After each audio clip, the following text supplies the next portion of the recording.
Now, it's been a little while since I've done a video on singles.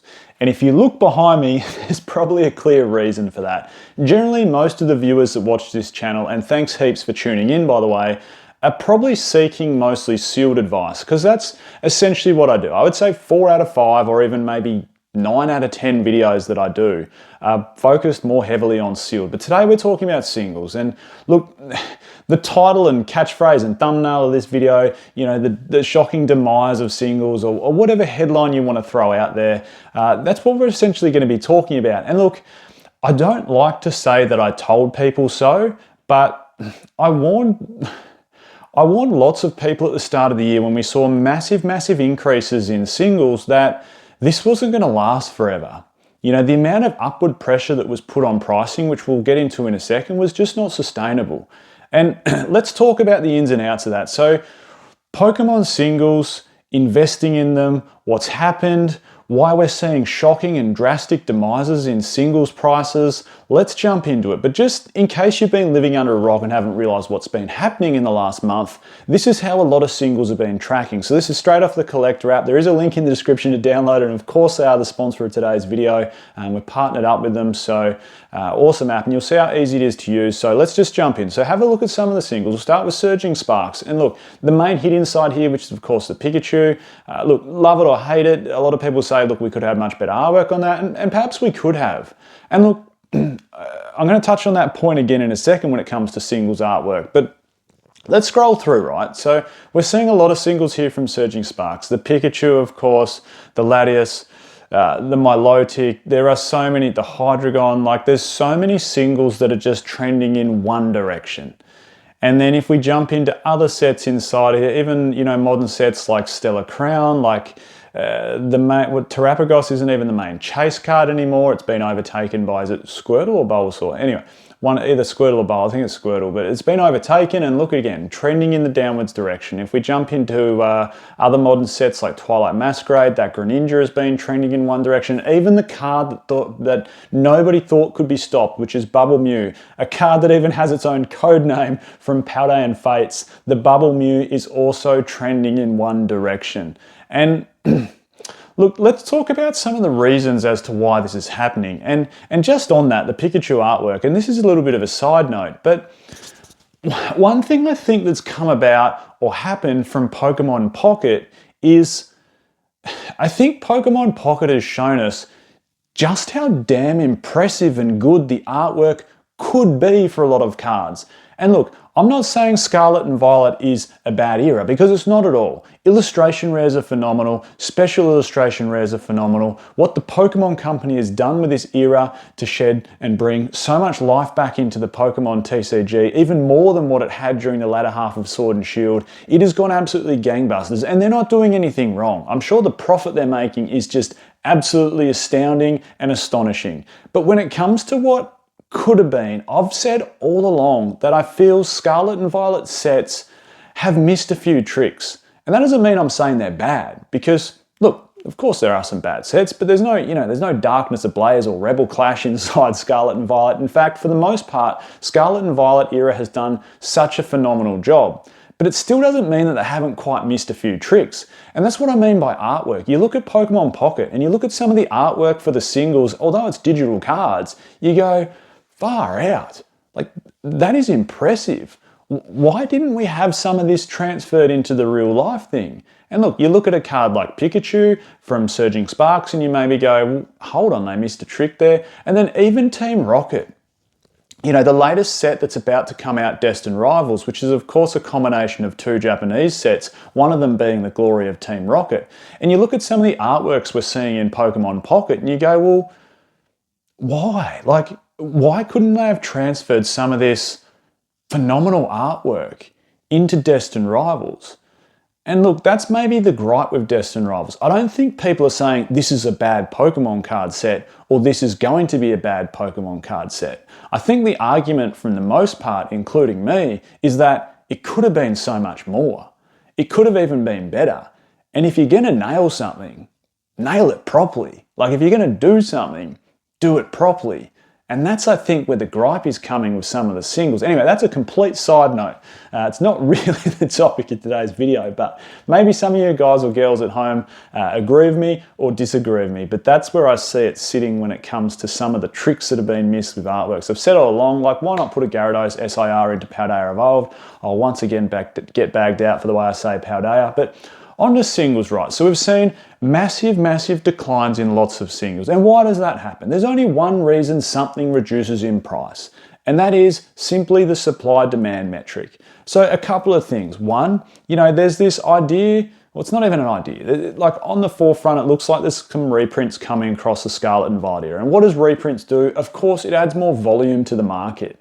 Like, if we talk about market cap and adding more volume to the market, as more and more of it gets printed, or in this term, reprinted, therefore there's more sealed product on the market, therefore more sealed product gets open because the appetite to rip Pokemon cards is just so strong at the moment, and as more gets open, more hits hit the market. And what does that do? It dilutes the number of hits in the market and therefore increases the total volume, of course, of number of hits. And if there's more volume of hits on the market and less demand increases to meet that extra volume, then we see one trend, and that is pricing trending in the downwards direction.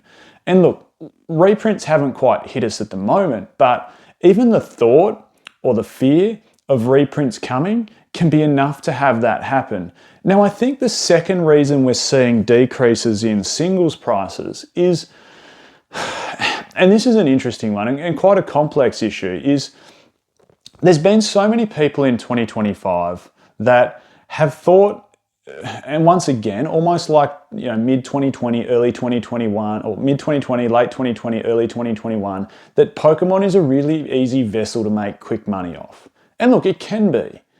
But I think what happens is, once people realize it's not exactly as easy as they think, that there's additional costs involved in selling cards, that people can, want to sell you back cards or give you bad feedback, or cards can get lost, or whatever the reason might be. There's a lot of people that pumped up singles with buyouts and probably aren't realizing that it's as easy to make money off singles as what they possibly thought.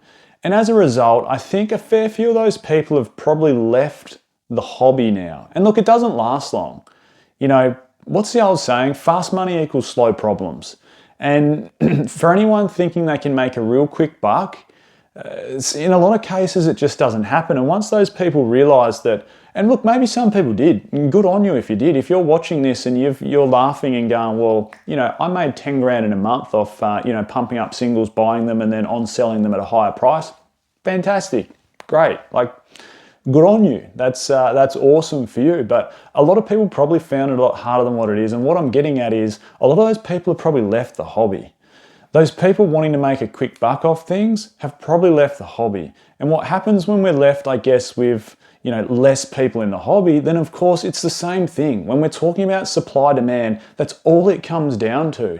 As more supply hits the market because we get reprints and less demand increases to match that supply, then of course we see a downward pressure on price. And alternatively, that second scenario I gave, where maybe some people have left the hobby because they haven't realized that it's as easy as what it should be or what they think it would be to make money off it, same thing. We get less demand put into the market. And not only that, that demand in a lot of cases or a lot of instances, particularly on a lot of illustration rares and even some of the special illustration rares, was almost like an artificial demand. Like, they're not true collectors, so to speak. And that's not to say, look, you can't be involved in the Pokemon hobby unless you're a true collector. That's not what I'm saying. The point I'm trying to make here is that they weren't buying the cards because they wanted to keep them and look at them and store them and have them as part of their collection. They were buying the cards simply to flip, essentially, simply to resell at a higher price in a very quick turnaround time.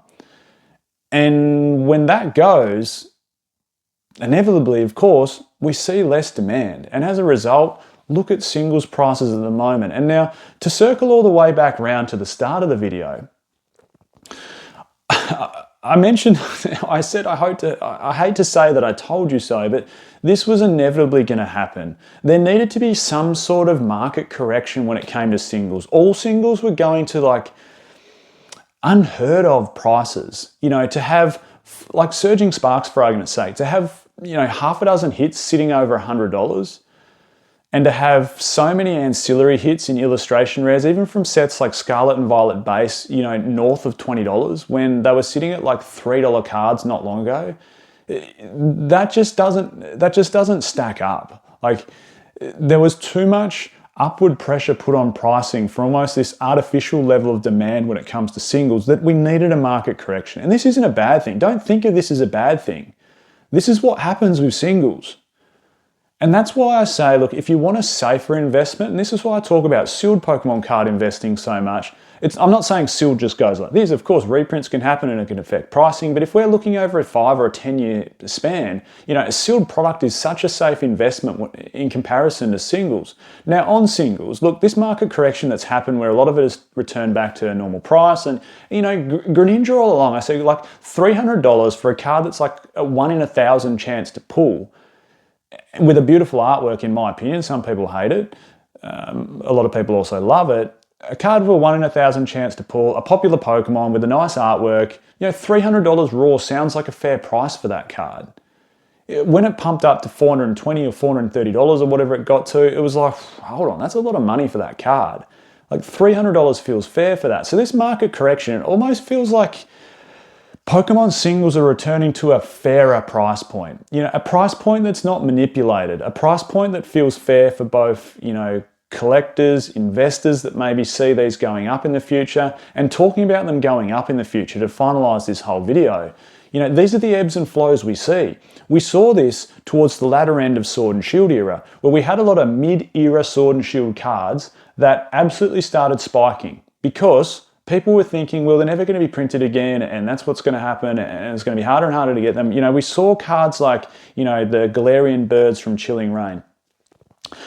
We even saw cards like the Sleeping Tyranitar from Battle Styles. Of course, we saw all the Evolving Skies alternate art Pokemon cards, even Gengar from Fusion Strike, etc. They took this massive uptick as we were getting into sets like Silver Tempest and Crown Zenith, because people were thinking, hold on, we're not going to see these again. And then, of course, when money shifted towards Scarlet and Violet, when we started, you know, sort of sinking our teeth into that set, by the time, you know, 151, etc. come out, we saw this massive reduction in those singles, and it's just normal. But what do you know? A lot of them, most of them, have rebounded again. Because why? Singles don't just go like this, and singles don't just go like this. If you look at the market trend across a lot of singles, they quite typically do this.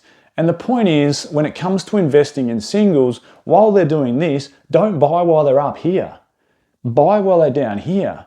And look, that could result in, you know, riding the next wave up and selling to make a profit, or it could just be if you want it as part of your collection and feel like you've got it at a fair or reasonable price, buying down here means like you feel like you got it at a fair and reasonable price, rather than buying a Greninja for $420 and then 2 months later going, oh, it's now $300. Damn it. I wish I'd bought it 6 months ago when it was $300, or I wish I'd waited a month and bought it when it was $300.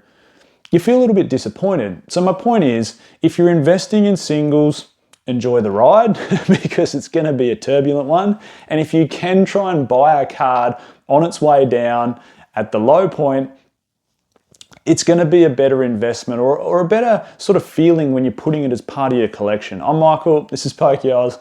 Catch everyone next time.